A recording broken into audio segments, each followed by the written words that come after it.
One. And we're live. All Welcome right. to another episode here. And I have a very special guest, Pegasus Lounge. So, Mason, thank you for joining me today. Yeah, thank you for having me. I'm glad to be here. You're very brave for having me on. Oh, thanks. No, I mean, thank you. I actually love and welcome criticism.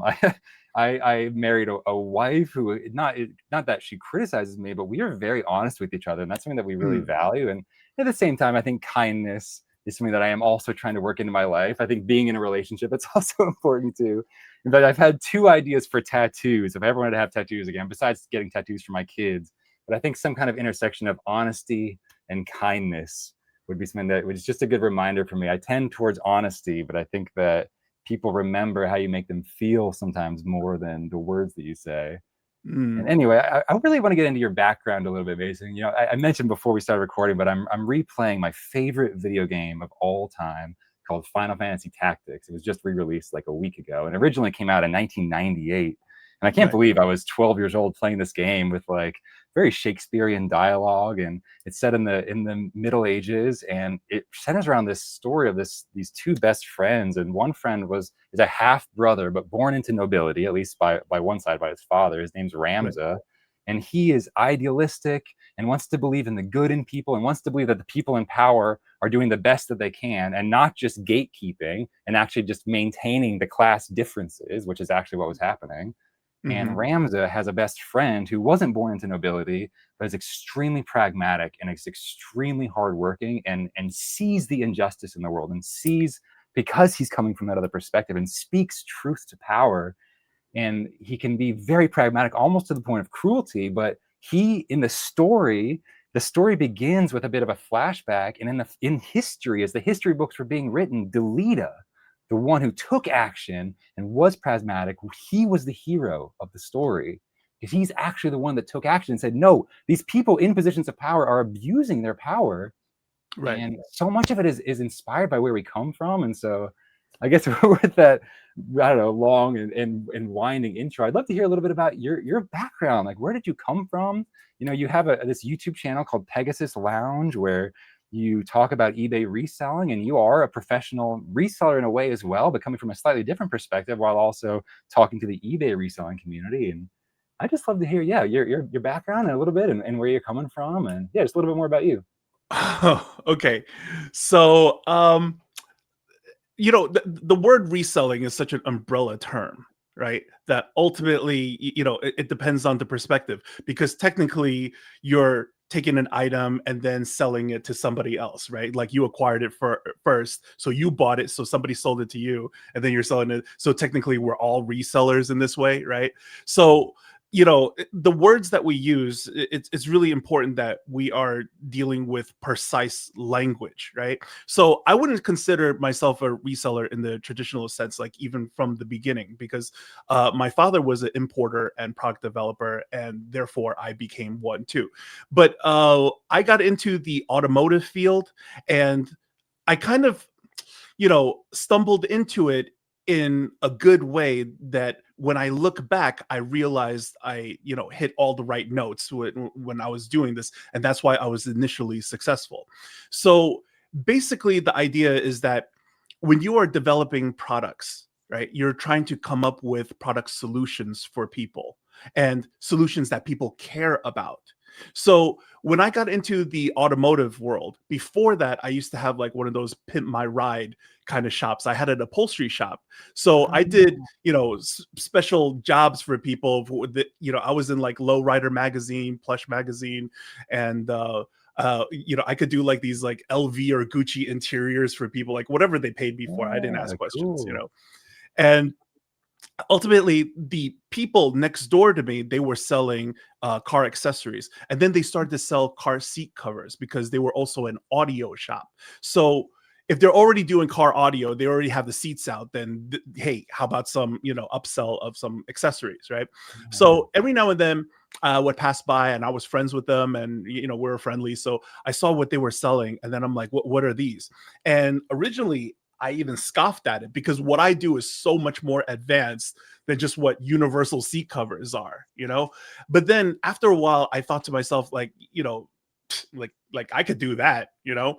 So what I didn't realize is that like I already have a lot of expertise in the item that I'm getting into.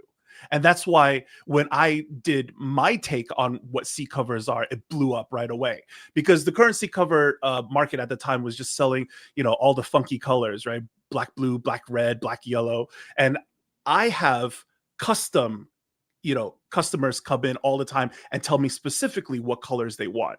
So I know what styles sell, what colors would actually sell better, right? Uh-huh. And I got in when the market was still pretty new at the time of universal seat covers. So when I developed mine, my first item, just the one item itself, I launched it in 3 colors, and then my first successful year, we did like $600,000 in revenue. So Wow. from there, right after taxes and after everything, my take home was $250,000 at the end of the year.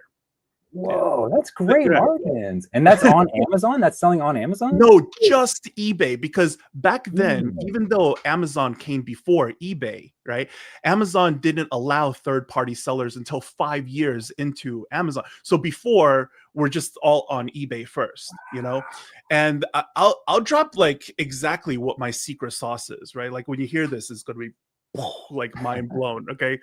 Um, if you take if you get into the automotive world and you sell universal items, okay, you can make a lot of listings for it, okay, because back then they were very strict about duplicate listings, right? And in order to not be a duplicate listing, you have to at least have a reason to title it differently.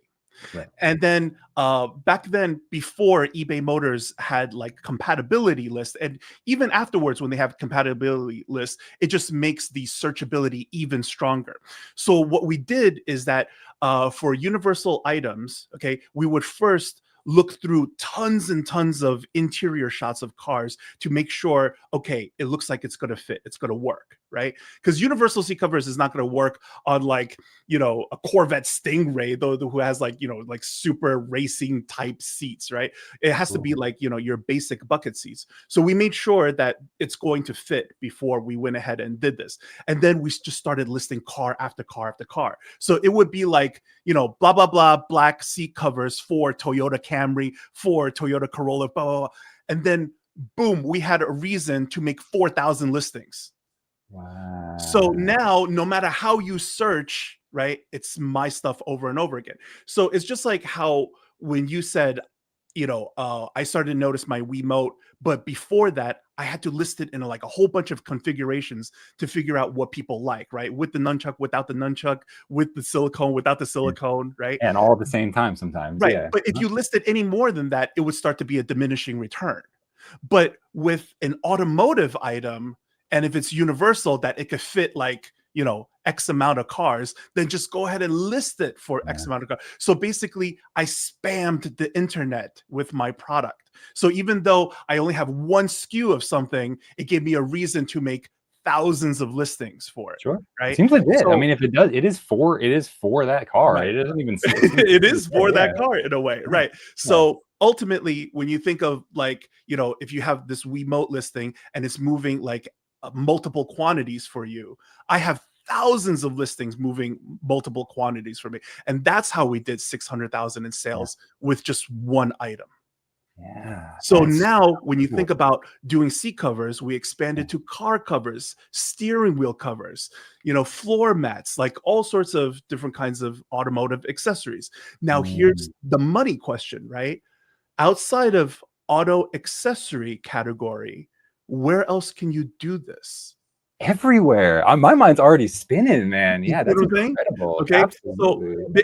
So, Absolutely. I used to think, right, that like maybe we could do this with like, dog accessories, you know what I mean? Yeah. Like for Chihuahua, for Chow Chow, or Yeah. like something like that. No. Just a reason to make a lot Yeah. of listings and whatever Yeah. keywords that we could list for.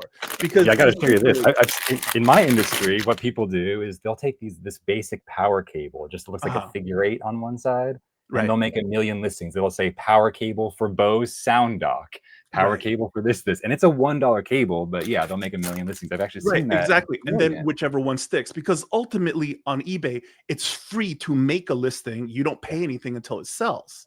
Oh, yeah, and in So fact, if you're paying for a store, I have 6,000 listings I'm technically paying for every month. I might as well use for additional product research. exactly. So Yeah, ultimately, there is a fine line between leverage and abuse, right? So we're abusing the system and trying to, the nice term is to say leveraging the system, right?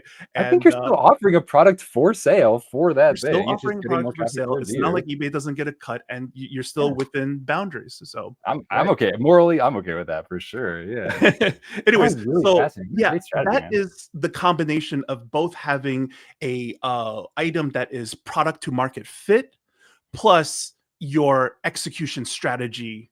You know what I mean? On top of that, because So, making sales is a combination of a good item as well as a listing that is the right setting. yep. Yep. Yeah. Bro, I love that. I mean, you wear a lot of hats, right? So you're a product developer still. You said even recently you're still developing products currently, Mm, and you also are now doing coaching as well. So all right. you've got this website, and you said you've got people, and you're basically helping walk people through the path that you've walked in this journey of developing products and getting them to market in the United States. Is that correct? Right. I'm not Right. exactly sure. It seems like you offer multiple services there. For me, right? It's okay.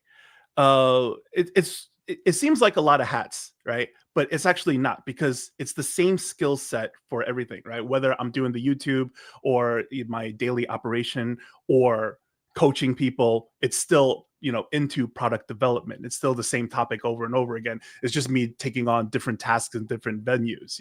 So Yeah. it's really not that daunting of a thing.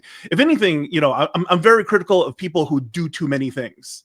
If you ever watched this YouTube channel called Find Love or Pop the Balloon or something like that, sometimes when the contestants come on and they introduce themselves, right? It's like, hi, what do you do for a living? It's like, I'm an actor, model, and content creator, and they're just listing too many things, Yeah. and now I've Like lost that's a red faith flag. that you're good at anything, right? Yeah. So, being a product developer is the one main skill set that I focus on, because it allows you to generate asset after asset, right? And in this lifetime, if you need to build wealth, everybody will tell you two things, which is number one, you got to learn how to make money in your sleep. And number two, you need multiple streams of income, because anybody who suddenly shows up with I did so much more than you did, people say, how do you do that? There's no way a person can just, physically within their limits make that much, right? So you have to create like all of these systems. So yeah, go ahead.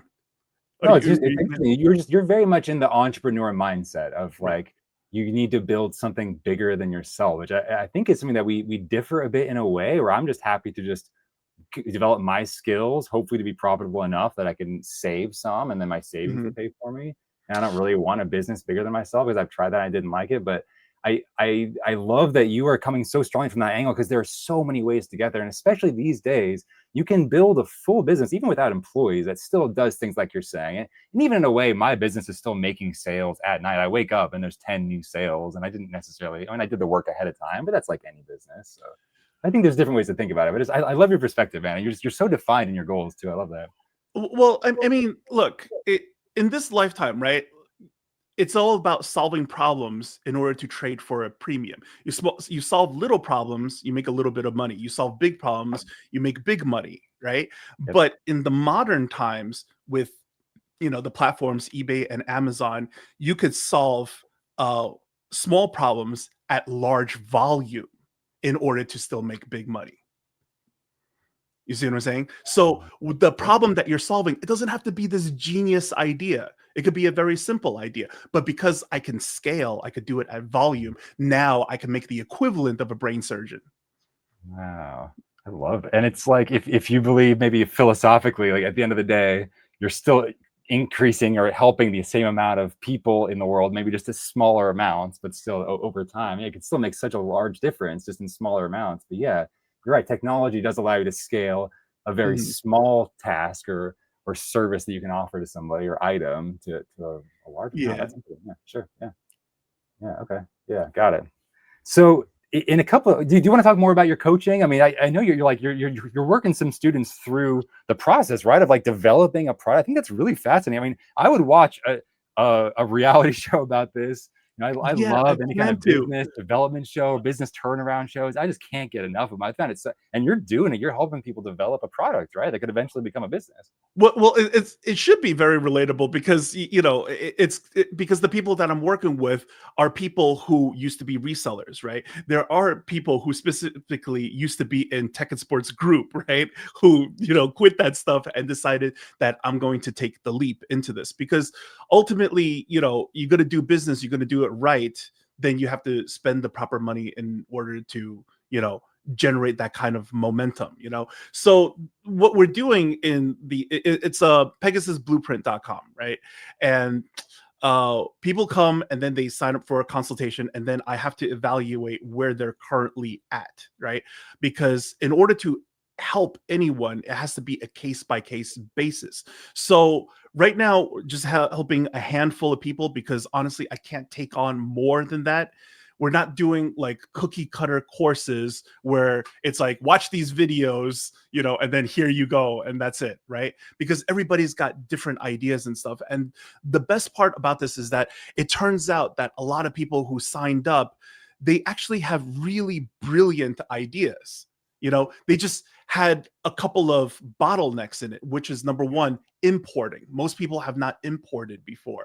And because I'm here to help them with that, now I'll help them with, talking directly to the factory, the logistics, tariffs, things like that, so that they could just, get one no nonsense, no surprise flat fee shipped to their door, and I make sure that that happens for them. So now they have their first items, right?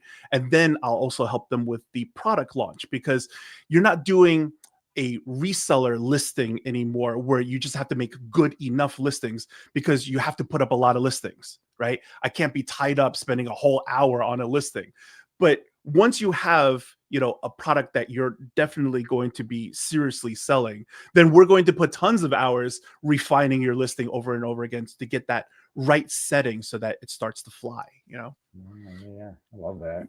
And it's yeah. I mean, I'd love to get into how different it is from eBay reselling because Mm, it's one of those things that starts to feel more like a business because it requires that work up front. But once you establish that pipeline and you found a customer and you found right. a factory, like you said, or some developer, then that becomes something that does make money while you sleep. And you've really put a lot of effort in that really will pay you off down the line for a long Right. time. Right. That's pretty exciting. Yeah. All right, well, let's get into it. In a couple of sentences, what's your core thesis about why most of this YouTube reselling advice or so much of this guru advice doesn't really scale to a full-time income?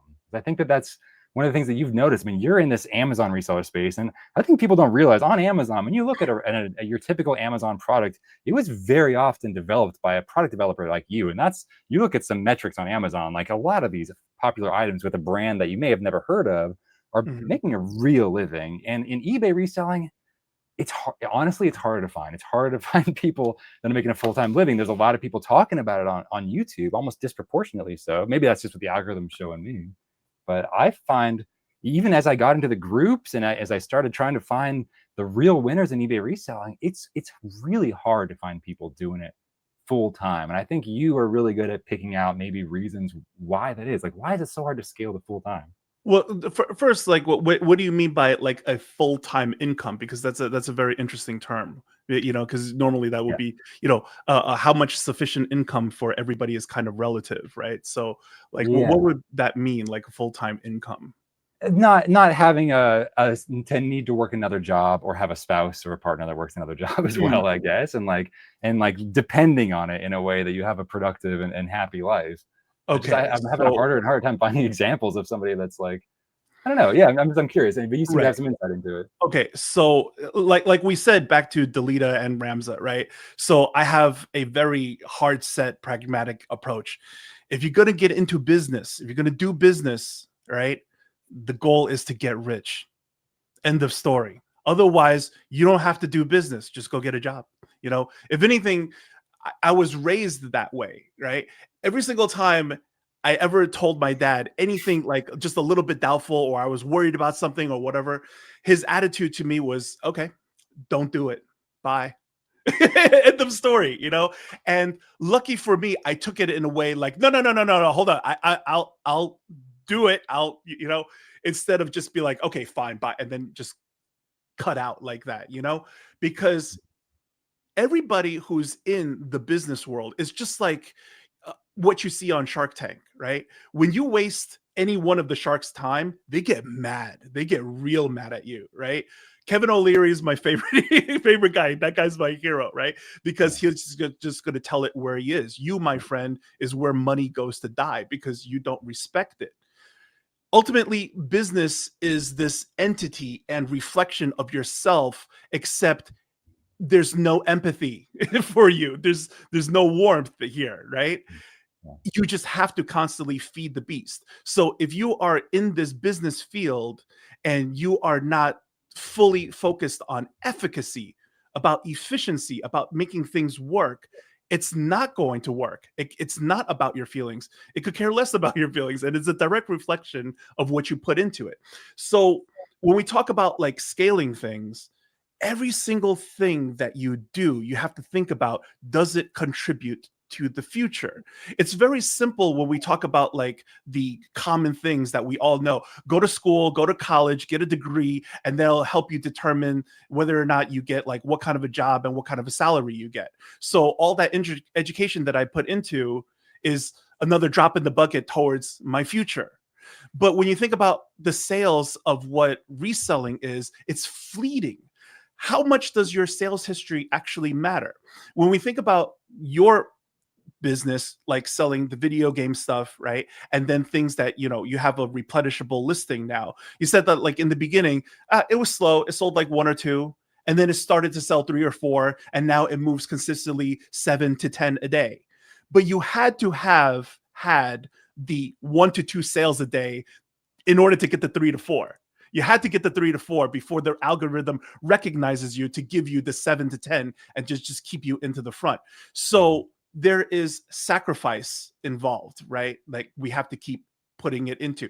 If you are just selling stuff once and then moving on to the next thing and just constantly sourcing laterally, then of course it's not going to compound. You won't generate any momentum whatsoever, and it won't become an asset in that way, you know? So ultimately, as we said before, we have to generate assets, have multiple streams of income, make money in our sleep. So I feel as if some people get the education twisted. They say, well, I'm a reseller. I put up some items. I make money in my sleep too. Yes, but you are also limited to one sale per one listing, right? You didn't wake up to multiple sales out of the same listing. So Right. That's a huge different difference. level of scalability that Right. So yeah. when we really think about scaling stuff, right? As a product developer, okay, let's say I developed my first product and now I've scaled it so that like, you know, I've refined it over and over again so that it's moving 5 units for me every single day, right? I'm just going to keep the numbers very, you know, achievable. And then I decide to get a second item that I moved it to 5 items a day. So now I'm doing 10 items a day, right? I have doubled my sales. I have doubled my business. So when people talk about like how, yeah, I've sold dozens of things, tons of things, thousands of items. It's not that you've sold thousands of items before. It's, are you selling thousands today compared to hundreds, you know, years ago, right? Like I used to sell tens, now I sell hundreds, now I sell thousands. The growth is supposed to be exponential, and that is the actual potential of business. It's not this mom and pop convenience store fruit stand where we hand down from generation to generation. You know, it's supposed to compound, it's supposed to grow. You're supposed to go from grocery store to 7-Eleven. You're not supposed to just stay here and then stay comfortable and then stay stagnant. That's not what business is. And if anything, stagnation is very dangerous to business because COVID, because things happen, right? COVID for a lot of resellers was a great thing because it made everybody stay home and stay more time on the internet. So there was way more users. But then for a lot of other businesses, it was the exact opposite. It destroyed them. Right. And the government picked winners and losers where like every restaurant that had a drive-through was a winner. and then everybody else where you had to walk in was a loser. So a lot of things could happen. So therefore, you need to have multiple assets in case some of your ducks don't fall in a row, right? You have other Mm. things to get you by. Otherwise, disaster can happen. So when you think about multiple income streams in your own business, how do you balance that? Does that look like multiple products or products in different categories, or are you talking about fully different businesses, or how do you approach that strategy? Okay, so the thing is that what I do in my personal business, right, is that so over time I've probably developed about like 50 or 60 different items. The truth is that I actually have quite a few items that I've developed in the past that even have a lot of YouTube reviews floating around on YouTube right now. Okay, I Cool. used to be in the vape industry, so I have my own battery line, I have my own mods, I have my own atomizers. They all have the Pegasus logo that you see like actually on my channel, so you know that that was my Ah, creation. I So didn't know I've you always developed been a that. product developer, even in my own hobbies, right? So Cool. it's not just automotive for myself. But Yeah. the thing is this: I have certain items that I sold for 1 or 2 years. Things happened and it wasn't great. I have other things that I've sold. The oldest item that I have is going on for about like 17 years now. Okay, and Wow. the thing is that out of all of the 50, 60 items that I developed, there's probably I still do like something around 20 plus items today. Okay, and they all move hundreds a day. So the thing is that some of them could pull away better than the other sled dogs and do very well for me, right? So I got like 2 or 3 ones that are my main winners, right? And then everything else is just still net positive in that I keep them, Yep. or they could all move up evenly. But it's kind of like whack-a-mole, right? You could have a couple of them drop off. So that's why you're always going to go ahead and plant extra crops. That's what we're doing, right? So every single item that I develop, it's a sapling that I'm trying to grow into a tree. And ultimately, eventually once you have a small orchard, you're not worried about doomsday, right? Because I got my little orchard in the back, I got fruits, I got veggies, I'm okay. But you have to make sure that you always have enough, and that's why you have to do more. You have to get ahead of it, because it's always better to be in abundance, right? Like, I have it and not need it than need it and not have it. So Certainly with money. And that's, I think, where we are so on the same page, is that I am so money first with this mm. business. I just that's that's the reality we live in. Like, we live in a capitalist society. Like, medical care costs money, the world costs money, and I think that that just removes so much stress from day to day life, man. And Everything is especially trying to deprive you of money. Everything in life is trying to deprive you of money, period, right? Between like the bills and the things that could happen, health issues, getting old, you know, people, trying to steal the title to your home. So like all sorts of weird things can happen.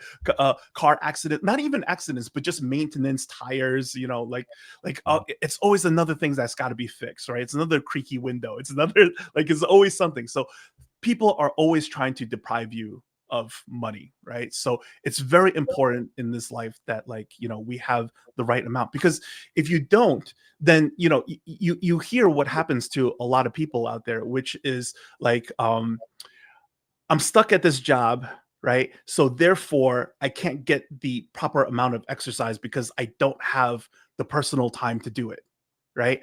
I don't make enough money, so therefore I don't eat as healthy as I should be. So like it keeps on trickling down, problem after problem after problem, and you don't want to get to a place where you can't claw back. You can't fight out of it, because it just gets harder and harder, right? There is definitely worse than rock bottom, where people just never recover from that. And that's that Delita thinking, that's very pragmatic, and that's what we're all afraid of.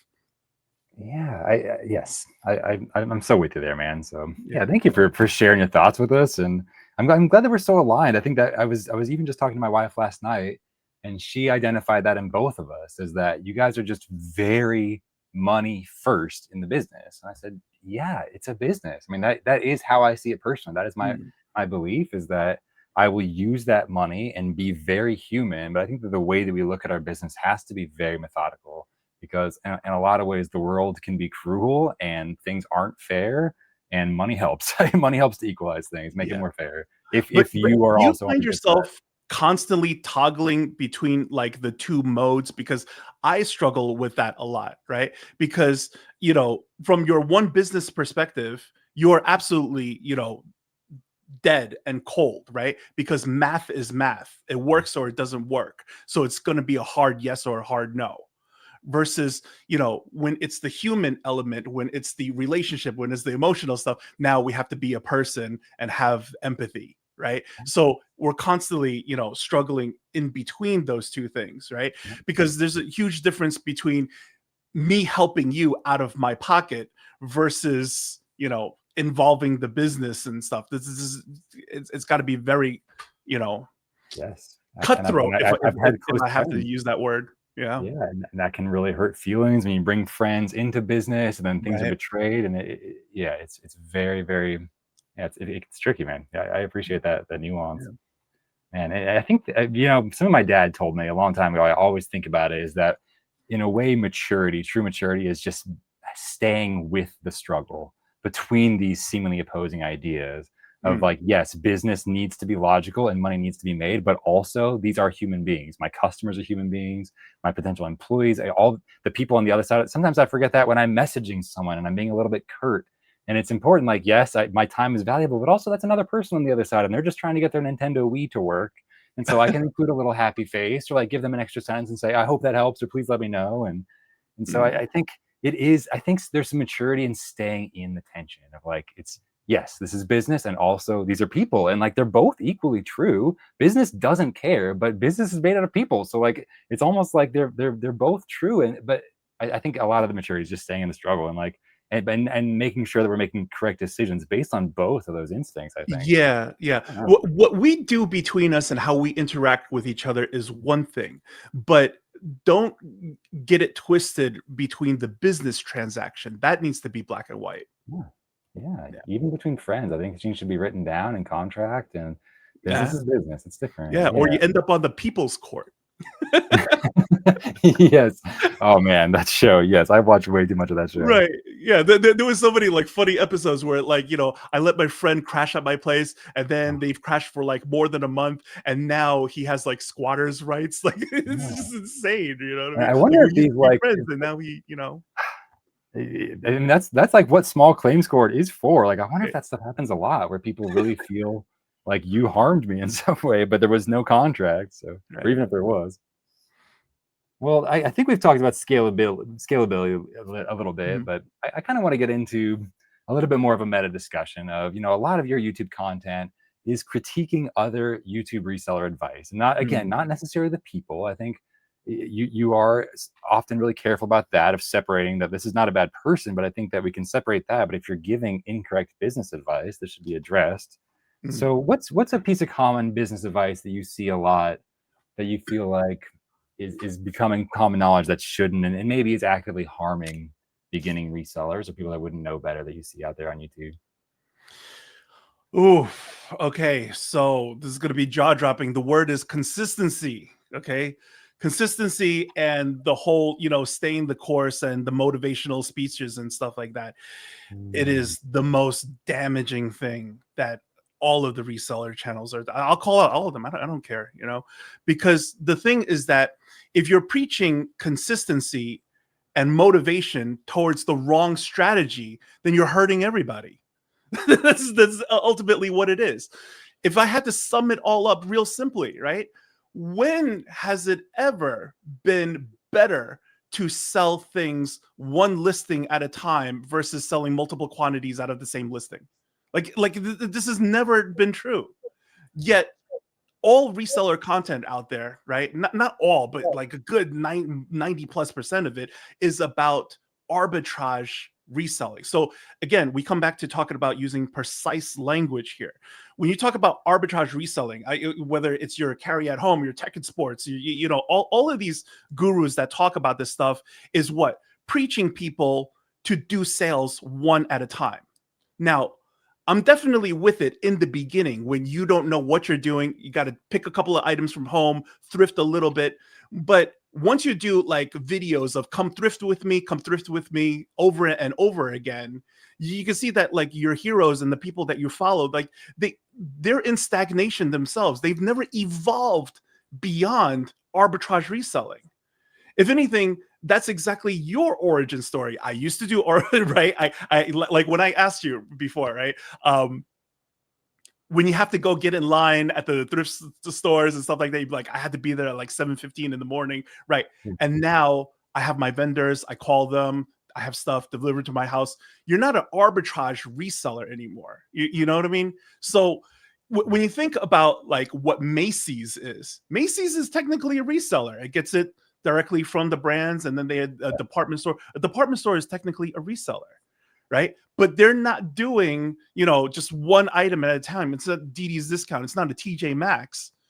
and therefore it sells for different prices. Like everything changes because you fix your sourcing strategy. So part of that whole entrepreneurial spirit, a lot of people say like, oh, I'm an entrepreneur. Really? Are you? Okay.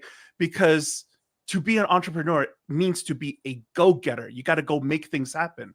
If you're self-employed, right, you're also working for yourself. Nobody's going to fix your problems for you. So you have to be that go-getter and say, okay, what do I do here? How this stuff worked for me. How do I get more of it? I don't know what works. Let me go try a whole bunch of things to start trying to feel what works. And once I figured out what works, let me go hunt them down so that I can repeat this process. Because once I do that, then I have something that's constantly working for me. I build a whole system around it, and then I leverage proper automation. The whole idea of selling things online, on eBay, on Amazon, is to leverage that type of automation, that it's a 24-hour store. You just put your item there. You don't have to talk to anybody. It's not a physical store anymore. Yet these reseller gurus, that's not what they're teaching you to do. And if anything, that type of business and a strategy itself, it doesn't even actually align with what the algorithm is looking for. Because the algorithm is looking for winning items, a sales history. They want to see your conversion rate. Most people who are doing reselling, they don't even understand what a conversion rate is because they're constantly being taught STR method.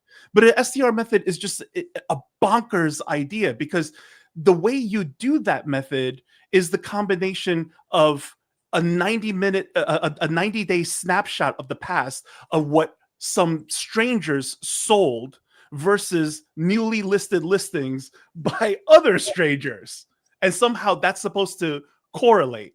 And then that tells me a roundabout way. Look, if that was so accurate and it was so great that these people sold this and therefore you get to sell that, then why do people still get stuck with their items? Why is it that it doesn't work 100% of the time? Nobody goes out and gets 30 items and sells all 30, right? The proper way to do business is to get your item, try it, sell the hell out of it, make sure that it moves. If it doesn't, let's dead this item. If it does, let's repeat this item. Then we move on to the next one and next one. The whole idea of compounding the business and scaling the business is the idea of collecting winners. One winner, I got another winner item, another winner item. By the time you have 5 or 6 winner items, you're already sitting in a very pretty place. Yeah, I think one of the things that maybe keeps people from really diving into scalability, like we're talking about, is that when you do the same thing over and over again, it can maybe seem like it gets boring. No, I'm wondering, have you found that your business, as you scaled, has it gotten more interesting or less interesting, or does that even play into it? Because I'm just, I don't want to plant So thoughts. Like, this is a lot of like imagination, right? If you've done what I'm doing, then you would shift your mindset from the thrill of the hunt to the thrill of the project because the payoff is so much bigger, like exponentially bigger, right? Because at best, the thrill of the hunt will garner you what? Anywhere between a regular flip, a bread and butter item to like at best like a gem or something like that. But it's very rare. That's why it's called a gem, because it's rare. Otherwise, you wouldn't use that term. So, when you think about like what we're doing here, it is better to just, get more consistent sales, right? Because you need to be able to have some predictability in your business. Otherwise, you're doing that roller coaster effect constantly, right? So when you develop, winning item after winning item, you feel real progress here. The dopamine is completely different. That's why you don't feel burnout in what we're doing. Also, when you think about your business right now, that you have like a couple of replenishable items so that you're not making listings over and over again. Like, just put this in perspective, right? Your current Wiimote is like what, like 800 sales now? Oh yeah, I haven't checked recently. Probably somewhere around there. Yeah. 800 orders. That is at least, right, 800 listings you never had to remake. Right. How much time wasted is this to start over? 800 listings, And yeah. the worst part about that, right, is that every single time you start over, it doesn't even have the same sales velocity. Oh, right. Yeah. Right. Starting from scratch. It's even killing Right. your momentum So too. so Yeah. when resellers pick up items and they say, "Oh, this thing moved fast," like, what do you mean by move fast? It took you 3 days? You know what I mean? In 3 days, you would have sold like 30 Wiimotes already. Well, this guy sold one. So you sell 30 times more than this guy does. What are we doing? Clearly, you're doing the wrong strategy. You know what I mean? So, yeah, I'm critical of the thing, because once you start getting into like motivation and then telling people, consistency in this stuff, this is where you're really hurting people. When you think of, videos that, like, people like Cha-Ching King has put out, right? And he says stuff like, hey, if you're feeling, some burnout, then slow down and take a breather and smell the roses and look at the clouds or whatever, and then get back in there, Tiger. How did this solve the root causes? It's just you taking a breather, right? Sure. When you look at channels like, Back from Burnout, I must have seen at least 4 videos of her coming back from burnout. If that's the case, then you're going back to burnout just as equally often. Or how does that even make I sense? love Mel too. Mel is just so honest with her, Right. and I wonder if just the business model that she's going for is misaligned with her life balance in some way, because she keeps finding herself, I think, buying these huge amounts of books and then saying, "I hate listing huge amounts of books." Nobody's And I feel giving for her. her Yeah. the advice that will get into the root causes. Mm. Maybe ultimately at the end of the day, she needs to get out of books. I don't know. But if you were doing a replenishable model, if you're thinking about how to get into, a repeatable business in some way, because you have to be able to repeat your success. You need success retention. That way you could go off into the world and do more, right? We can't just be a hunter all the time, where today we might get a rabbit, tomorrow we might get a deer, tomorrow we might get nothing. Yeah. You have to start learning how to build traps, right? I have 500 traps put out into the forest because I can't be everywhere at once. Yeah. And then over time, the traps in this area is good because the animals don't really graze in that area. So the metaphor is, the traps are my listings, and these are the ones that the customers care about, and these are the ones that they don't care about. Exactly how you figured out what is the best setting for my Wiimote so that it could be what it is today. People aren't doing this, and people aren't talking about this. And the thought leaders in this space are certainly not trying to teach this to people.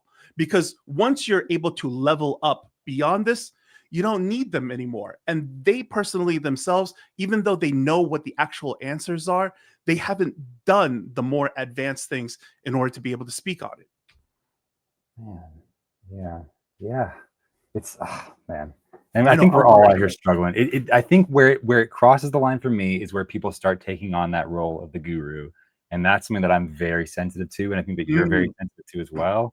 Like, it's like, please show your mistakes online, please. For all, I mean, that's the stuff that I appreciate the most, is the people that show the warts and all, and the ums and the ahs, and say, I failed in my business in this way. I'm like, I'm so grateful when people share that and share the imperfections. But I feel like it crosses a line when people start to act as if there's some kind of guru. And so I don't know if all those channels do, but it's so easy to speak with authority when you have all these followers, and to assume that what you're doing is correct because you have social validation. But it's different I than was business gonna validation, because when you see the numbers, I'm like, show me the numbers. That's the validation I care about. Like, you might have a lot of followers, but like, where's the successful full-time eBay resellers? There's just not that many of them. initially, right?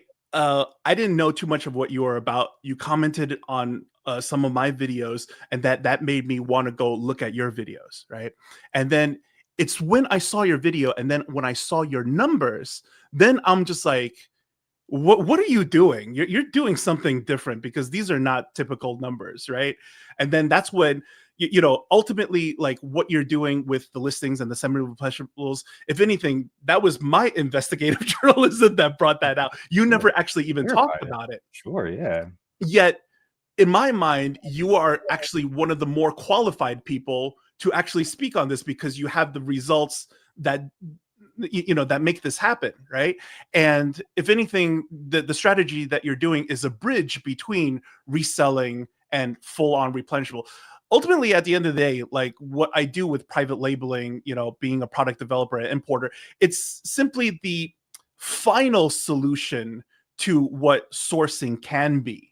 You don't have to source like me. People can source like you with, like, direct vendors and stuff like that. Or you could be like me and, do with factories. It's all about, like, do you want to get into a space where you really want to dominate a market because you need product exclusivity as well as full creative control?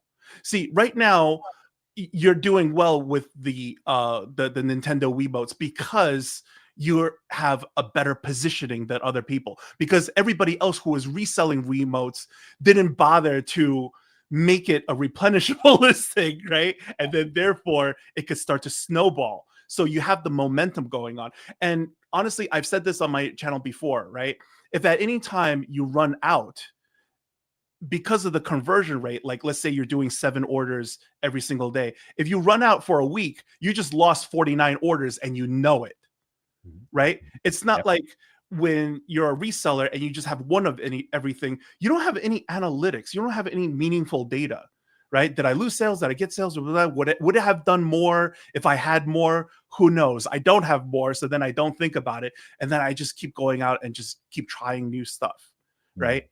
But the things that successfully sold for us, why are we moving away from this? It was successful. Get more. See if it was a fluke or not. Find out. Get answers. But for whatever reason, we have this strange echo chamber of people acting with cognitive dissonance, right? It's counterintuitive to walk away from things that you successfully did. I think that's why I appreciate your intuition, because I think you have that product developer mindset where other people might just see a successful sale as they're just developing their hobby. Like, hey, I have a great hobby. Let me go try to go to that same place and just do that again. And I'm even Mhm. thinking back to my previous business. I think I was just stuck in a very simple consumer mindset. Like, I could conceptualize a food cart or a restaurant. It's like I make the food and I serve the food. It's 2 steps. I can Mhm. conceptualize that. Of course, obviously, it's far more complicated than that.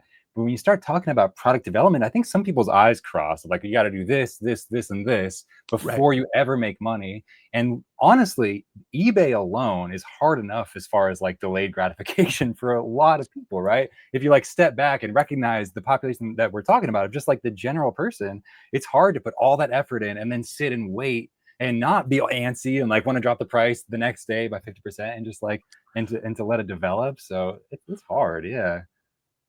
Okay. So the thing about, some people want to do this for fun and enjoyment, right? Even if you come at me with that argument, it's not fun to lose, you know? Like, you Yeah, still want to make some sales, right? sure. So here's the thing. If we're ever going to have a debate or argument, it has to be an argument on efficacy, right? Which model is more effective? What actually garners better sales and stuff? Because that's the only way we could quantify something to have an actual, good faith argument. If you lower the bar by saying, yeah, but that makes me bored. Now you bring in like all this subjective stuff, and then nobody can argue that. So it becomes complete nonsense. So every single time I get like some kind of strange pushback about vibes, then all right, then do you. But if we're talking about what actually works, there's a clear line between doing repeatable business versus just going out and hunting into the world. And then, sometimes I get stuff, sometimes I don't. And then the worst part is exactly what your concern is, right? Picking up stuff that's already been picked through, right? I remember you telling me that like you want the stuff that's like all tangled. There's roaches crawling all over it. I don't care. That's what I Yeah. want, Because because there's that's no the only way. fingerprints on it. Yeah, Right. That's nobody's the only touched way it. I know it hasn't been picked through. Yeah. Right now, it's worth my time to do, because people really don't have that calculation of how much that costs them to go out into the world, drive out, waste the gas, and then go to a thrift store, spend time there, and then go home empty handed, right? And because that feeling is so bad, you come home not empty handed, and then there are items that you can't sell. That's even worse. We've all been there. So Yeah. coming back to when we think about like how complicated the business is and stuff, right?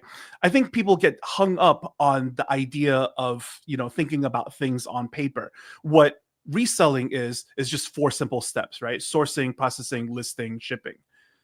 And then what I do involves talking and developing and doing research and coming up with all that stuff. So it's more complicated on paper. But what people don't realize is that that's not something that you keep doing over and over again until you're moving on to the next item. You're just doing it for this one item. So it's the one time upfront cost for each one. So Yeah. I researched this item, I communicated it, I developed this item, and then after that, after it's all done, I just call to reorder. I'd be like, hey, you have my model number on file? Yeah, it's blah, blah, blah, blah, whatever. And then I reorder more, and then that's it. So in the long run, who's doing the harder work, the manual work, the more complicated stuff, right? I don't know if you saw that episode where I evaluated like you, me, and de novo of like, how much efficiency is involved, right? And Mm-hmm. how de novo is like, 100% on sourcing, and you're like 100% on processing, right? Yeah. And Yeah. mine's is pretty balanced initially, but then eventually it comes down to almost nothing because I Or either one. outsource everything. Yep. Right. So ultimately, yes, it's complicated on paper. Take the time to learn the process because it's worth it, and the payoff is exponential. So you're spinning your wheels doing the reselling method, and it's because the reselling method is the arbitrage reselling method, excuse me, is so simplistic that it only requires manual labor, and it's a concept that people can easily wrap their head around. So then they do it, but then quickly after doing it, you realize, man, this is much harder than it actually has to be, right? Yeah. Right. So if you do what I'm doing, and if you've done it before, you'll realize no, it's better to just, why do you go to grade school and then high school and then college and then get a degree or whatever? Because you're just going to end up with a cushier job. You With don't. specialized skills. Yeah. You Right. you end up with a tough manual labor job, and it's the same thing. So much of it's about utilizing leverage and utilizing our skills. And I Right. think what I find so appealing about your business model is you're really utilizing technology and your work and your entrepreneurship up front to create a business where you're able to reduce both processing and sourcing down to zero, which is just a very clear way to think about it, and still have a product that's for sale. And Mhm. you're able to do that with technology without employees, which I find really appealing. Like I love utilizing Right. technology and connections, and I'll use Mhm. contractors, and I'm happy to use humans for services. I just don't necessarily want to have people on my payroll. And as an Amazon product developer, that is a pipeline that you can create and really create what is a functional business without that employee side, which I just love. I like being light, and I don't like having to, it makes vacations complicated. I've had employees before, and I like it It's just for my wife and I. We take vacations at the same time, and uh that way we can keep the business agile. And it's really interesting, man. It's simpler than what people think. Okay, I'll actually give you the background of it real quick. This is definitely the people at home should listen up to this. Okay, so whatever the item that you developed, and now you have a small batch of it on hand, right? We go ahead and we sell it on eBay first. We need to sell it on eBay first because that's our stomping ground. Because people are receptive on eBay. You could talk to people, you could write email back and forth, and people respond on eBay. People don't respond on Amazon. People are just like, I buy, I return, I don't care, because they just want to, move on to the next thing. Yeah. So when we use eBay as our stomping ground in order to make sure that the concept of our item is copacetic, it's a 5-star item, there's not going to be any returns, there's not going to be like, then we segue it over to Amazon. So a lot of people are very intimidated about what Amazon is. First of all, once you have a decent item, okay, you don't really have to learn Amazon the way that most people are telling you with like FBA courses and stuff like that. The truth is that there are many virtual assistants on Upwork, Fiverr, or whatever who are FBA professionals. They're PPC campaign professionals. Hire them, okay? Because they're in another country where the price of it is anywhere between like $250 a month to $350 a month, depending on how much extra services they provide on top of it. I pay personally $300 a month for my virtual assistant, okay? And I love these contractors because technically they don't really work for me, so I don't owe any, dental 401k or anything like that, right? It's only $300, and they not only handle my PPC campaign for me because they research all the keywords and stuff like that. They make sure that the advertising cost spend is down in order to get me the most amount of sales, right? And then they make spreadsheets, and then they give me the spreadsheets, every single week. So, I just meet with them every now and then. I have a secretary in China that handles all of my sourcing stuff for me. Like, she's my eyes and ears on the ground. And then I have my virtual assistants to handle the PPC stuff. I'm good at PPC. I'm not super advanced at PPC, but I don't have to be at the same time because I hire a virtual assistant on top of that.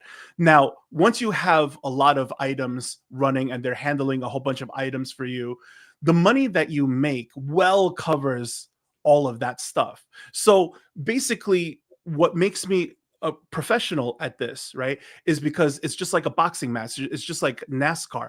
I don't go in at it alone. I have a team. I have a pit crew team with me, right? I have my own professional photographer, graphic designer, my own secretary slash sourcing agent. I have a PPC campaign manager. I have a social media manager.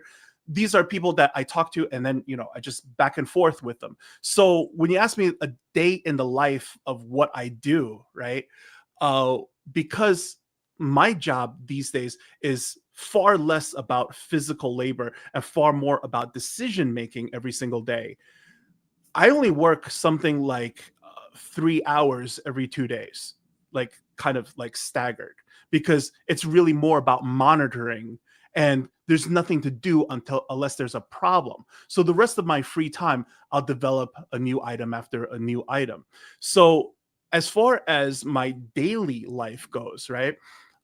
The first task for me is to get rest every single day. So even though I wake up at 3:30 a.m. every day, right? My first task is starting at 7 p.m.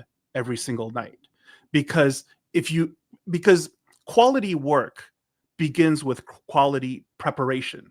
So therefore, if you think to yourself, right, whatever it is I'm worried about, whatever I got to do, it can't be done unless I am properly rested. Then your first task is to properly go to sleep. And that's the only way that you could, over time, to trick your brain to just shut off and not worry about the world, because you can't do anything, right? So if you were training for a marathon or something, you're going to eat first before I just start training and running, or otherwise you're going to collapse, right? So you're very well versed that like this is the first thing that you have to do. So once you're doing what I'm doing, what's the most important thing to me? When you think about like health bars, vitality bars, mana bars, and stuff like that, my most important bar is focus, the whole focus willpower bar. Because when you're spent at the rest of the day, when you're completely spent and you're tired, what happens? You'll eat whatever. You'll eat ice cream for dinner. You'll watch a movie. You're conk out. Like I'm done. I don't want to deal with anything, right? So this is why my lifestyle is: I wake up in the morning and I have a bottle of water and the same protein shake every single morning. And then I go for a reflective morning walk, about like, anywhere between like an hour to maybe 90 minutes, where I just think to myself. Because if you don't have time to think like an entrepreneur, you won't have any answers. You have to constantly be talking to yourself and thinking stuff to yourself, You get right? nothing in the headphones. It's just silence. You're just Right. walking. No, it's not that. Sometimes ChatGPT, sometimes some light music. It depends, It's it's it's not meditation where I just go to myself. No, it's deep thought, right? And when you think about like every single time you're in deep thought, you usually start pacing. So now you're getting two birds with one stone by getting your steps in along with your deep thoughts Love in that. the morning, right? So I wear the same black T-shirt, which is the same idea as whether you're talking about like Mark Zuckerberg or Steve Jobs. They wear the same thing over and over again, right? And the Yeah. reason is because you do the same exercise, the same protein shake, the same shirt, because you're trying to conserve that focus meter for the rest of the day of all the lousy, like, weird decisions that you have to make. Because as an entrepreneur, stuff just keeps happening to you, right? Fires just keep happening. And like, I have to solve this problem, I have to solve that problem. And so many times outside of your regular routine, you never know what's going to be coming towards you, right? I got to solve this, I got to do that, I got to do this errand, right? So you need to conserve that focus meter all day, because when we talked about focusing between the signal and the noise, what is the signal? The signal is every task that you need to do in order to move the needle. The noise is, eating some junk food, doom scrolling, playing some video games, watching a movie, like anything that takes you off of your game, right? Because when you're doing physical labor, fatigue is the enemy. But when you're doing focused things, right? Boredom, procrastination, apathy, depression, that's the pain and the enemy. And without a good night's sleep, without proper exercise, proper diet, you know what I mean? And making minimal life decisions so that you could be all focused in on the business. That's how you make things work. Yeah. Wow. And that's your signal is health. I didn't know you were so health focused. Yeah, so much of it is just and getting your mind right. That's Yeah. the way that you said it reminded me a lot of, I think Tim Ferriss wrote about willpower as a deplenishable or a finite resource. And that's when I first kind of Yes. codified that in my mind. It was a long time ago, probably in college when I was Yeah. reading that. And it made a lot of sense. And he talked about, I think that's the research that shows that people who've expended a lot of willpower throughout the day have a lot harder time regulating their food choices in the evening and Mhm. tend to just go towards the easiest food that's available instead of just like maybe sauteing something a little bit healthier or doing something that takes a little bit more effort because you've already depleted that bar. Your willpower bar is already Right. depleted. And Right. especially this day and age, I mean, notifications just sap my willpower bar. Like there were just so many. I've had to just you have to be like so vigilant to stop your phone from stealing your attention. I mean, there's so many devices these days. I feel like I'm just fighting to say stop interrupting me. I'm trying to have a thought over here, and like, Yeah. but that is something that I am aware of because I value that time to like have continuous thoughts and the focus. the Yeah. the dopamine is what's messing all of us up. Okay. Ultimately, everything revolves around dopamine. Okay, everything does, because it's like this, right? If you didn't smell something and, oh, that smells good, or somebody told you, hey, I'm making such and such, and you're like, oh, that sounds good, all of these things trigger a certain dopamine. Otherwise, you have no motivation to go eat, because when somebody says something that doesn't sound appetizing to you, no dopamine is generated, and you're just like, okay, and then that's it. You would move on. So if the dopamine receptors were taken away, or the dopamine itself was taken away, you would starve to death, because you have no motivation to even chew.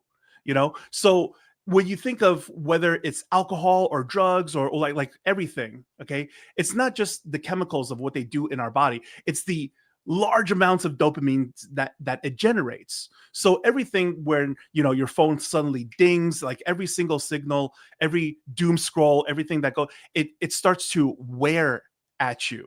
And then once the dopamine is hitting your brain like way too often, you're spent throughout the Mhm. rest of the time. And that's Yeah. why when you notice it, right, like a lot of CEOs, they like to go on retreats, like 10 days, 20 days, no cell phone, no contact, whatever.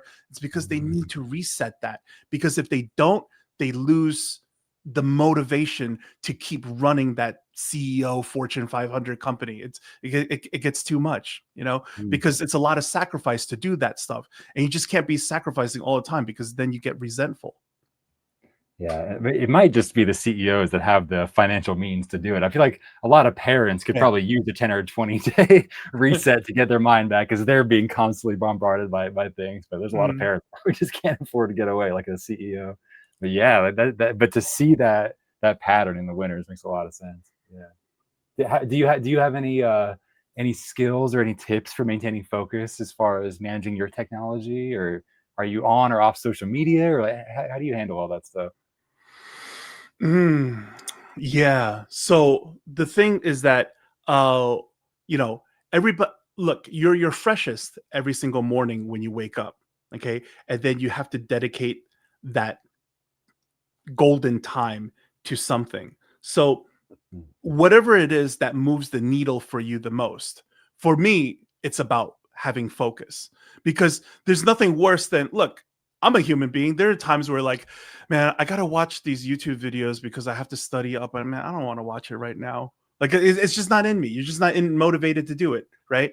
You have some form of like little clinical depression going on. A lot of people don't understand the clinical depression doesn't mean you're sad. It means you're unmotivated, you know. And when that happens, like, you just can't bring yourself to do it, and then you say things like, I'll do it tomorrow, I'll do it later, whatever, right? So when you think about, like, it's not physical pain, but there is a pain to sit there and say, I'm going to study this, I'm going to read this, I'm going to get through this, you know. And if that's what you need, that's what you got to focus on, right? Then you have to start off with, like, a morning walk, get some fresh air, get clear, and then start doing this, in the morning, in the beginning, right? So basically, after my walk, after taking a shower, after unloading and stuff, I'm always in front of my computer at 6 a.m. Yeah, mm, yeah, it's got ready to to have work. that quiet time. Yeah. Yeah, but you're prepared. I've noticed that too. The first 30 minutes to an hour of my day are so important to get a couple Mhm. wins under my belt, but to stay off the phone, I think when you talk about, yeah, maybe your brain getting bombarded with dopamine, yeah, there's something that can get fatigued. But if I can Right. get my brain working on a little bit more of a focused track, that really sets the tone for the rest of the day. It's interesting. Yeah, I think the first part of the day is so important. Yeah, because when you're doom scrolling, the content is way too exciting, Mm, so that when you come back to taking photos, it's too yeah, boring. yeah. That's the But problem, I right? know, because there So is so much dopamine to be gotten from a listing, and you're yeah. thinking about all the money you're gonna be made, but it's different, it's slower and requires you Mhm. to really reflect on future goals and future rewards, and Yeah. it's not as immediate as bright colors or whatever it is, yeah. Mhm. Ah, man, alright. You mentioned courses. Can we switch gears a little bit, or do you have Yeah, yeah. anything else you Okay. wanna address about this? Because Okay. I'm having mixed feelings about this. In fact, I signed myself up for a YouTube boot camp tomorrow, and it's all about memberships, YouTube memberships, and putting videos behind a paywall. And Mhm. honestly, I'm still undecided if I even want to do that at all or even have memberships. Because so often I find myself cringing when information is put behind a paywall. And I've kind of based my channel on sharing everything that I'm comfortable sharing, and even talking to my buddy Ethan yesterday, we were talking about this, and he said he struggles with memberships because he already shares everything he's comfortable with on his channel. So you either have to be taking away from his main channel to put stuff behind a paywall, or he Mhm. feels like you have to be sharing stuff he's uncomfortable sharing in order to create new content to put behind the paywall. And I almost wonder if I need to question my own instincts because I don't have the same icky feeling when I think about college, even though the reward to the education that I got wasn't necessarily commensurate. Like a lot of money was put into my college education, looking at like the education that I got back. And I don't see all college as a scam necessarily, but when I see an online course for $3,000, my first instinct is like, oh, that can't be real. But of course, there's legit information. Of course, there's coaching and advanced stuff like that. But putting information behind a paywall, I don't know. I actually I'm just curious what your thoughts are on that kind of idea and education. And like obviously, I think educators should be rewarded and paid. So it's not like I don't want educators to be able to sell curriculum. I think Right. it's just maybe a bias that I have. What do you think about it? I guess, sitting where I am, okay, in the spectrum of e-commerce, being a private labeler versus, looking at reseller courses and stuff, right? I guess that kind of makes me a knowledge snob, right? Because I don't think people should make courses when it comes to just arbitrage type reselling, you know? that's something that's supposed to be intuitive, that you're supposed to figure out. It blows my mind when you look up, like, whether it's a video by Rally Roots or whatever, where it's like how to sign up for an eBay account in 2025 or something like that, right? And Yeah. that thing gets like 200, 300, 400,000 views. Yeah. It just shows you how many people just want their hand held, Yes. right? Because listen, you're supposed to be able to sign up for an eBay account on your own. eBay designed it that way. It's meant for like anywhere between a professional seller to somebody who just wants to get rid of a couple of things at home to be Right. able to join and get on the platform. So why do you need some guru to teach you how to sign up for eBay? It's silly, And if you are trying to get into this whole, professional selling, entrepreneurial mindset, I think you're going to fail if you need your hand held during the sign up phase, right? This is like the equivalent of like, teach me how to, fill out medical forms at the doctor's office. Like you just do it. You just, you read what the form says and then you answer to the best of your abilities. But yeah, I think that, look, I'm not against courses and education and stuff like that. It's about what the content actually is. And ultimately, the content, is it effective? Is it really going to help people? Then sure, you should also be compensated for this, because courses, knowledge from somebody who's been there and done that is the shortcuts in life. So what they're trading, some money with you that gets to save them so much time and pain from trial and error is well worth it. But it's wrong if you're repackaging common sense and motivational fluff. that's where it Mm. gets wrong. So I That's feel where it as if, seems like, tricky. Yeah. Where's yeah, that line so, though? Like, so where's the line? What information is worth charging for? right. Look, here's something hysterical that I got to point out, right? That you mentioned, like, you used to be in text group, right? Like Facebook group or something, right? Mhm. And yet the turning point of your business, the key piece of information, was about changing your backend settings so that, like, the listing doesn't end just because it's sold. And you heard that from some dude that you can't even remember his name anymore from that group, and not tech himself. Sure. What is this, right? It should have been him, right? But that's not what he teaches people. That's not Right. what the direction that he pushes them in. Because if you did that, then you're starting to move into replenishables, and that's not his thing, Yeah. So In when a when way, we I was come part of the from group as a way to pay tech for all the education that I'd received previously. And when, and being in the group, you do learn from the other people too. But yeah, but when you come I from see the that. perspective of, like, okay, what courses are from reselling, right? You're going to be like, iffy about that. But if you're really talking about, like, the YouTube courses of how to do photography, right? Better lighting, how to do storytelling and stuff like that. Those things are well worth the money. Hmm. So it really depends what the information actually is, the quality of the actual information. Yeah.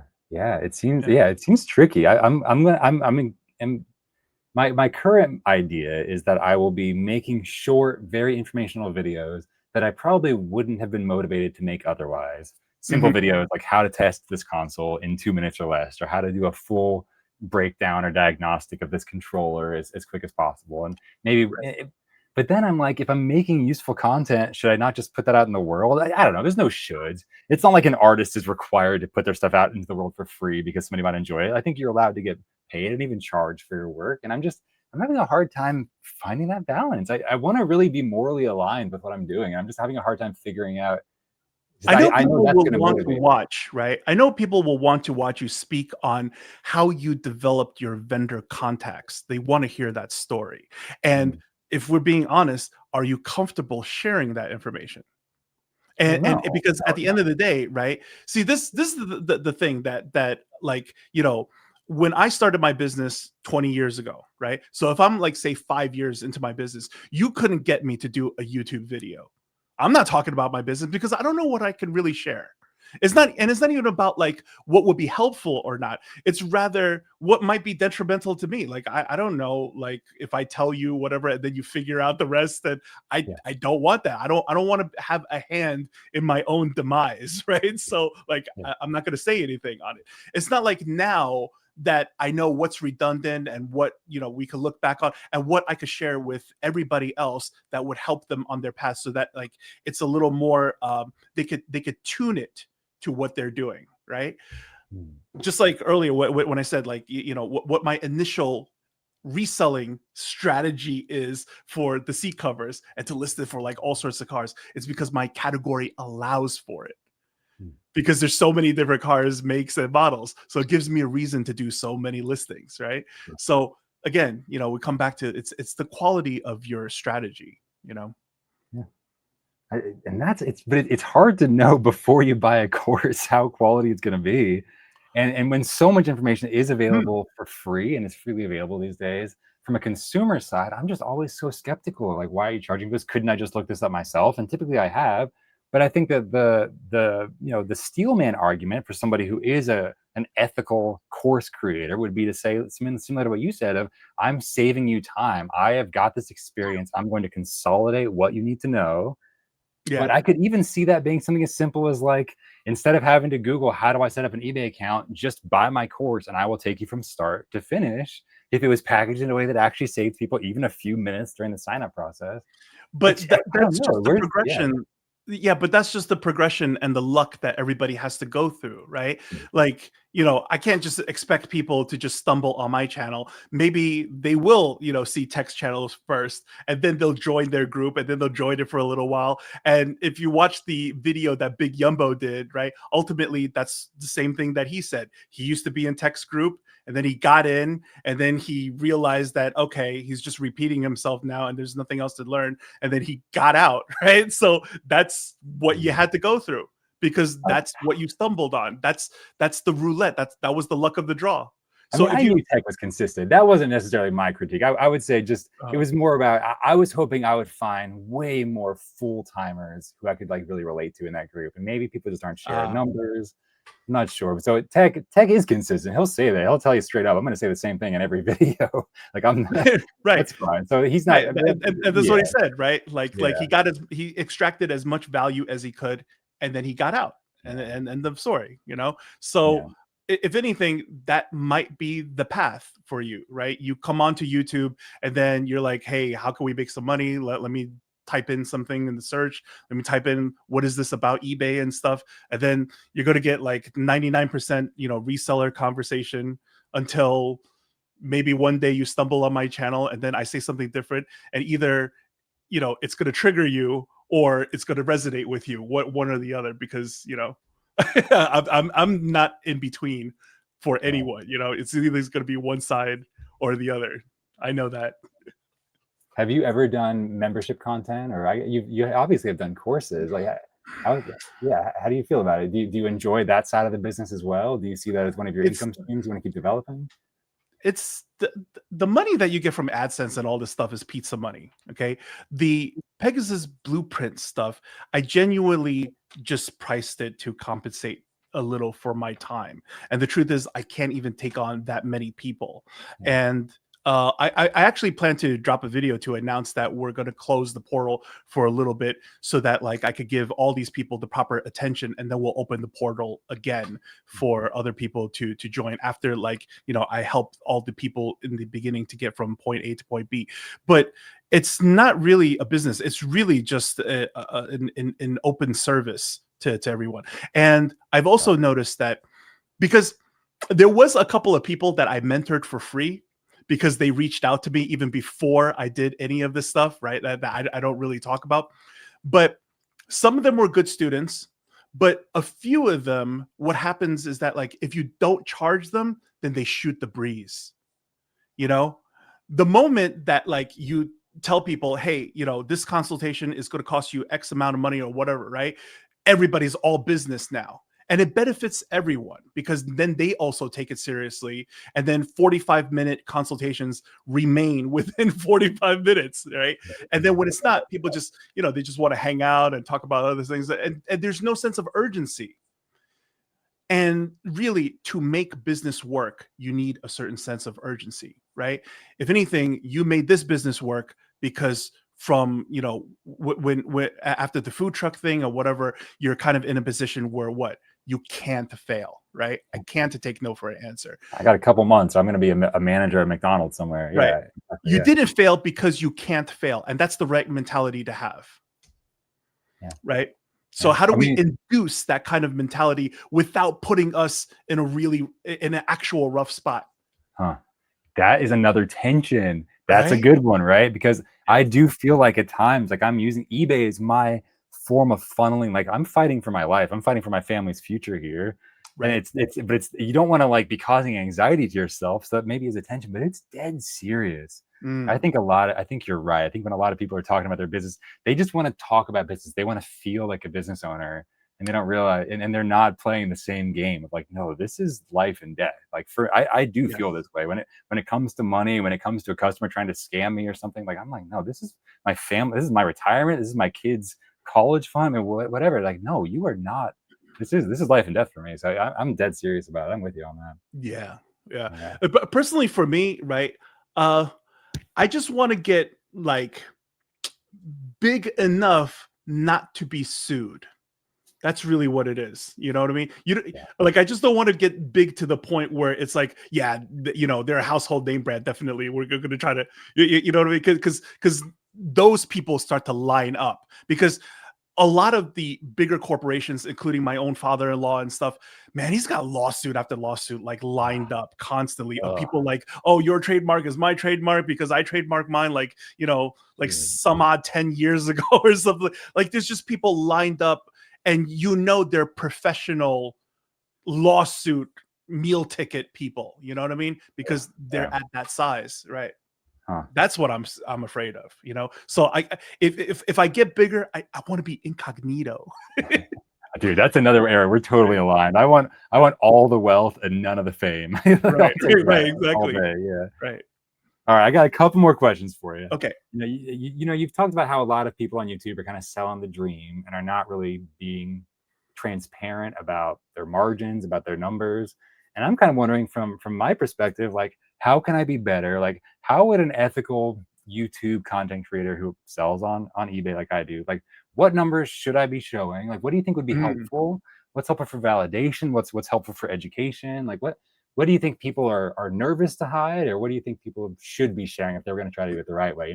My perfect example of this, I love a Hustle at Home mom. I don't know if you watched her, but at the beginning of no. every year, she's incredibly transparent about, this is Mm, exactly how much I made on eBay. This is how much I made from AdSense, which is usually more. This is how much I made from sponsored videos, which is six figures. It's more than eBay and ads. She's crushing it with the sponsored videos on YouTube as well. And she's totally transparent about that, about she was wanting to keep her eBay business very small. She'll mhm, even, in fact, I've seen her do shopping trips at thrift stores, but she actually only wants to list a couple of items a day. So she'll show herself picking them on camera and then go find another customer and say, do you want all these awesome things to resell? I don't actually want them. I was just showing them on camera, but she's showing the whole process. So I appreciate the honesty. And I think she gets deep in the numbers and she's brave. And I want to be brave like that. So what do you uh, think? What do you think should be shared? Yeah. What do you think should we get to share? honestly, I don't think any of it should be shared because the internet is a dangerous place, and when you blow Mm, up, you know what I mean? The internet is permanent, okay? mm, The receipts and stuff, it's permanent. So I don't think any of it should actually be shared. Number one, I think it's completely nonsense to share the back end of your account or whatever because things could be photoshopped. Is it real? Is it not? Like, who cares? yeah. Ultimately, the strategy that you put out, does it make any sense? When you do the hypothetical numbers, right? Does the math actually math, right? That's how you know somebody is legit or not. Many times, the reason why we get along is because within the first like few minutes of another person speaking to you, like you could sense that, are they who they say they are? You know what I mean? Like you smell the nonsense from a mile away. I remember there was somebody in my Discord recently that joined, right? And then she said to me like, "Hey, have you ever been to CES?" I'm like, "Oh, at the Sands Convention Center, it's connected to the Venetian and blah blah." Like immediately, you are who you say you are, and people sense it right away. Mm, Like, have you been there? Do you know the little details and whatever? It's just right off the top of your head, right? yeah. So a lot of times, these people who are doing these videos, they're not the business professionals that they actually say they are because they just keep the more they speak, right, the more truth that actually comes out every now and then. I don't know if you saw my episode on Thrift Boss. That was like one of the most egregious episodes I've ever seen. The guy literally said every single talking point that I've ever made against reselling, and basically is like throwing it back at people like, nah, so what? You know? And he even goes as far as to label and private label is a way out, but why would you label that as a way out? Like what are you trying to say? That like, reselling is the dead end, and that's why private label is the way out? Like, why would you say it like that? And he even went as far as to come onto my channel in the comment section to backpedal and then say like, well, you're a private labeler and you would be biased towards that, but not everybody is into private labeling. I'm like, bro, I didn't put that in your mouth. You brought up private labeling, and that was the only solution that you gave. What is that all about? I You mean, know I what I mean? think he was So, just being honest about the hard parts about reselling. so Yeah, here's the yeah. problem, right? Once you start being honest about it, then you realize, okay, so the stuff that they've been doing, all the videos that they've been making, they're just highlight reels. They're not realistic, and they're not realistic, and they're not realistic. What is that all about? Like, I sat there and like, I don't even have to critique anything, because like, he made the whole critique for me, right? When I did the carry at home video where she started teaching people like, this is the one strategy that helped make me the 0.01%. That makes you the 1% of the 1% of the top eBay sellers, which is the STR method. Now there's two methods. I only know the first method, and I don't know the other method. And if there's anybody in the audience that can educate us on that, feel free to leave that in the... Did you just tell me that I don't even know the material to the video topic that you chose? I, How do you... I think you caused a lot of people to question themselves on sell-through rate when you made that video. I think a lot of people were like, "Wait, am I doing this wrong all along?" And your numbers completely make sense. You can't base I the know, sell-through rate right? on new items that were listed this month. I mean, yeah, If anything, I wanted to ask Ethan how you felt about it, because I had a little clip of Ethan doing it, and then he got like 380%. You're supposed to take the original number of how many listed, right? Because all those things that sold in the past, once upon a time, also used to be a listing. So therefore, if you do it properly, the STR number that you come up with should never exceed 100%. Otherwise, that means that you sold more than existence. That makes no sense, right? So, right. ultimately, if you're getting like, supposedly like STR numbers, if we're doing stuff like that, then anything, 70-80% would be like very good. But it's not going to go to like 1,000%. Like, where are you getting these strange numbers from? So look, that's just like nitpicking on stuff. But to go as far as say like, I don't know the other one, but if there's anybody in the audience that could go ahead and educate us, like, I thought this was an educational video. You sell a course for $25. You're I mean, telling people that this is what made me the top 1% of the 1%. I And then, appreciate someone saying they don't understand, and so they're not going to pretend like they do. I mean, I appreciate that, but it's hard when you put yourself in a position of a mentor or a guru, and then you're also saying at the same time, I don't fully understand this thing that I'm charging people to be taught about. I mean, yeah, but you're saying I don't fully understand the topic that I chose today. That's where it goes too far. It just goes way too far, Yeah. Right. Then learn it secretly, and then make the video on it, and I'll leave you alone, because then there's nothing to add. But when you leave something like that out, and then you look at the rest of the comments where people are just too nice to say anything. The first video that I ever made, okay, when I restarted my channel again and I talked about reselling, I had 600 subscribers instantly on that first video, basically saying like, what's going on? Like, are we being gaslit?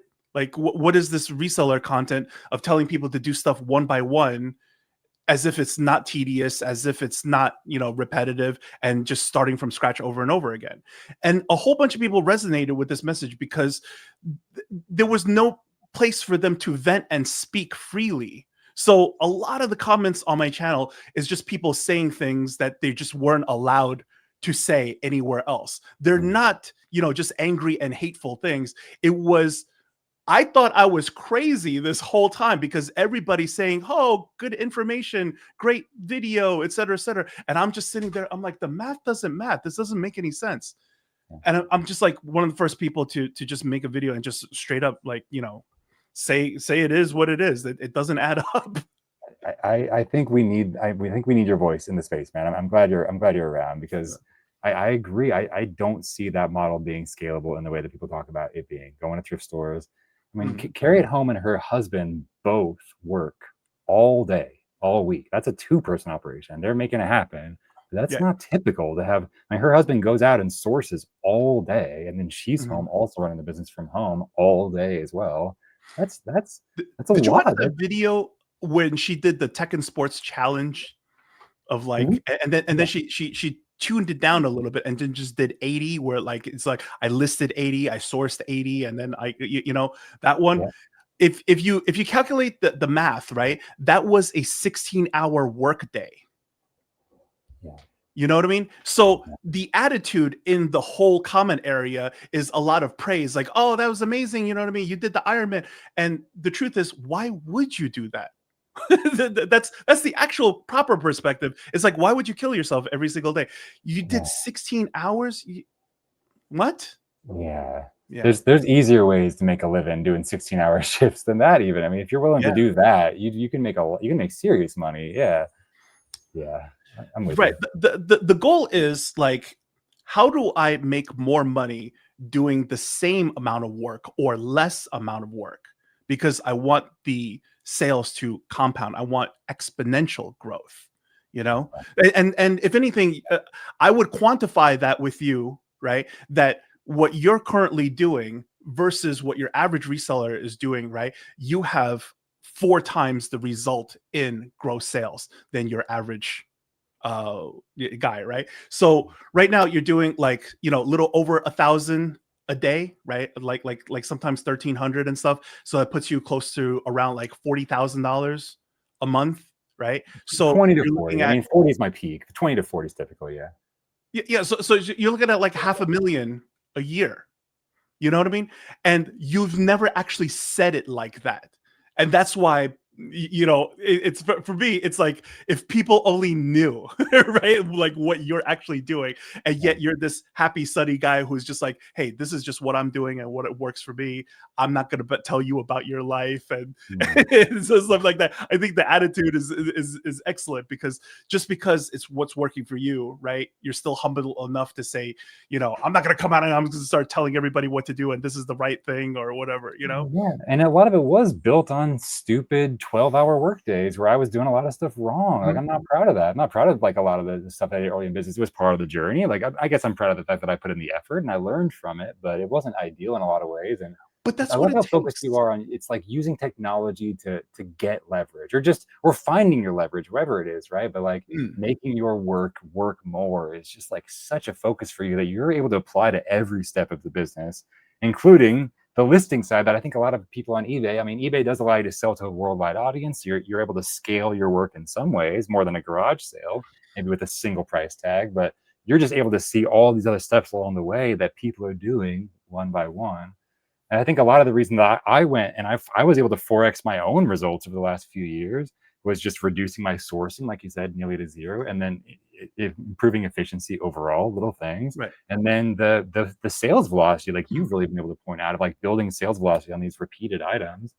Fix the sourcing, fix the business, right? It's Yeah, it's like it was so ridiculous the videos that they put out because they constantly say, you got to sell what people want to buy, right? So, oh, who knew? Turns out, the answer to fixing the business was to make sure that everything that you source sells, right? So, if you don't establish your item as a winner first before moving on to the next thing, and then leaving that on autopilot so that it's earning for you while you can work on the next item. yep, So what happens is that like every previous item that I'm doing is a copy of myself that I left behind working, right? So each one of this is just like, producing another little Santa's little helper, right? Another elf, another elf, another elf, because I can't do it alone. Yeah.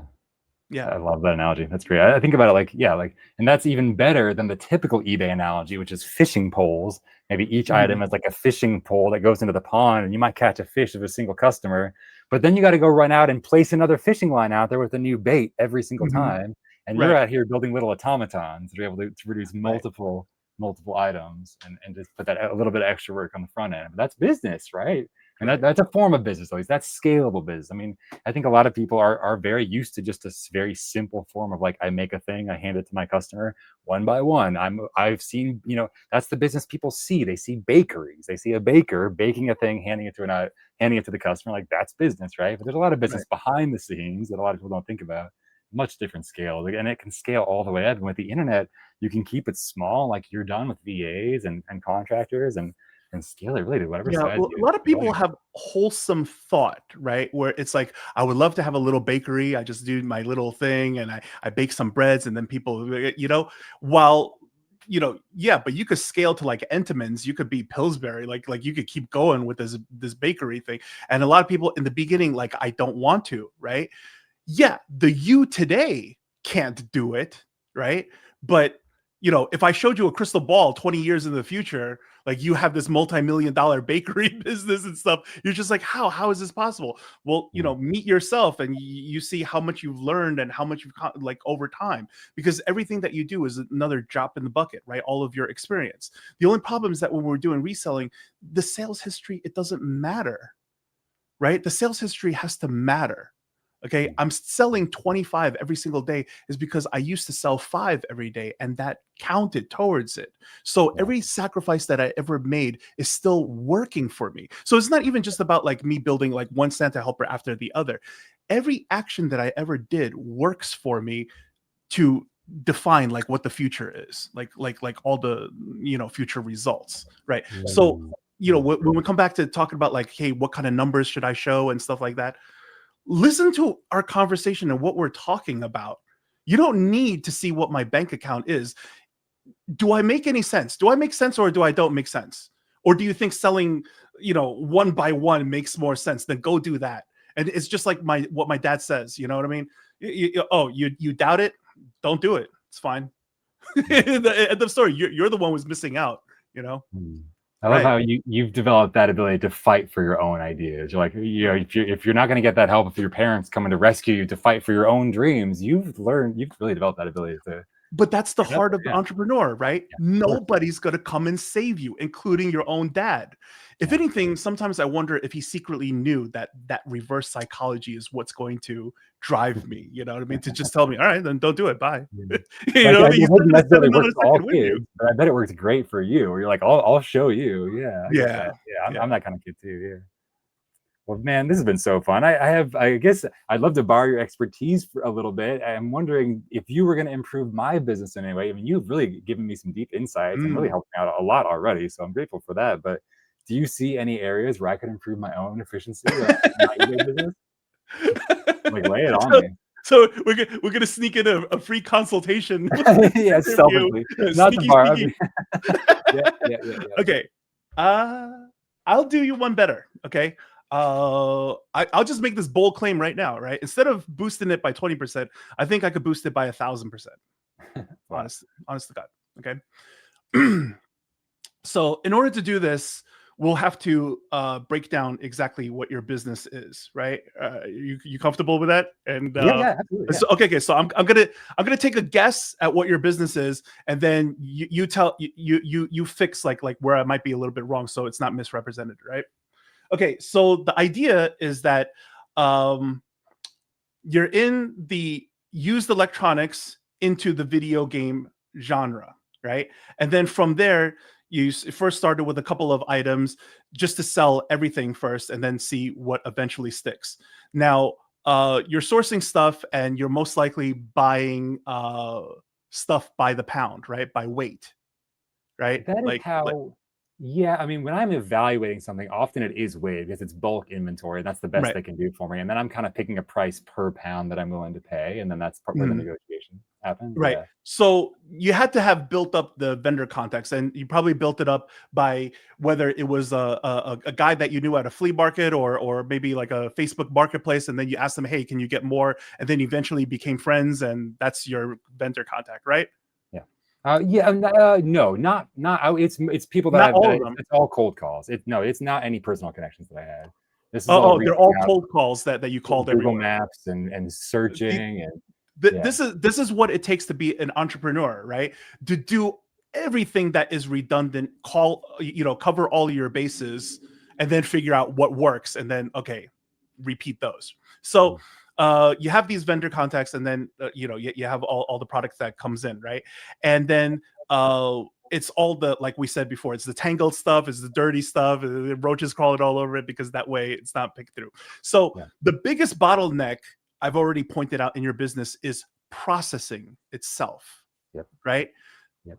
Because that's where the most of the work is. So right now you fixed the sourcing. So sourcing went way down where you just have to make phone calls. I don't have to go out and hunt, but the processing is still the problem.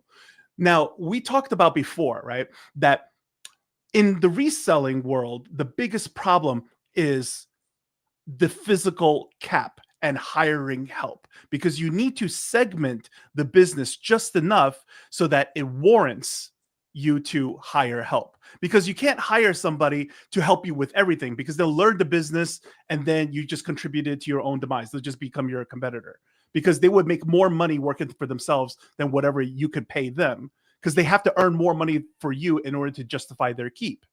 So when we think about what can be segmented, then it has to be the processing portion. And you said that, like, in your business, you do the bathtub into the washing machine, right? So, something like that. Yeah, Okay. whole process like So that. Yeah. the issue is that whatever the money that you're currently making right now, right, you have to start dedicating to, you have to go get yourself a cheap warehouse and then hire a guy, right?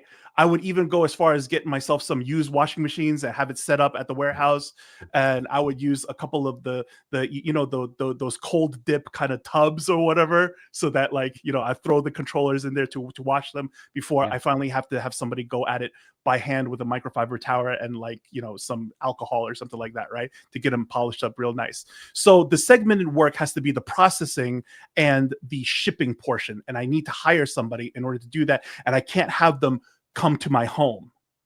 Yeah. Okay. Yeah. And in order to do more, we have to have a facility to do that, because right now, honestly, like, if I had to look at your business, right, this was kind of your business, okay, where you're doing mostly the consoles, the controllers, the cables, and other accessories, right? Mm-hmm. So here, you have Wii, Switch, N64, Sony, Xbox, Sega, and then the number one being the Wiimote nunchuck, right? So I would say that in order to increase your business, you have to start being able to fill in more of these blanks, like more N64, more Sega, more like whatever, get them up to par, right? And there's any other brands that you're not doing that might also be good. You got to go try it. You got to fill in all the blanks, whether it's Atari, Dreamcast, like whatever, it's got to all get done so that you have more semi-replenishable, if not replenishable, listings that you could keep doing. And in order to have that kind of time, in order to do that, you got to hire somebody to handle the processing for you, as well as once you filled in all these blanks, you're going to have so much more inventory for somebody to keep processing, right? So this is specifically what we have to do. The other idea, which works in tandem, is the idea of what Howard Hughes was, right?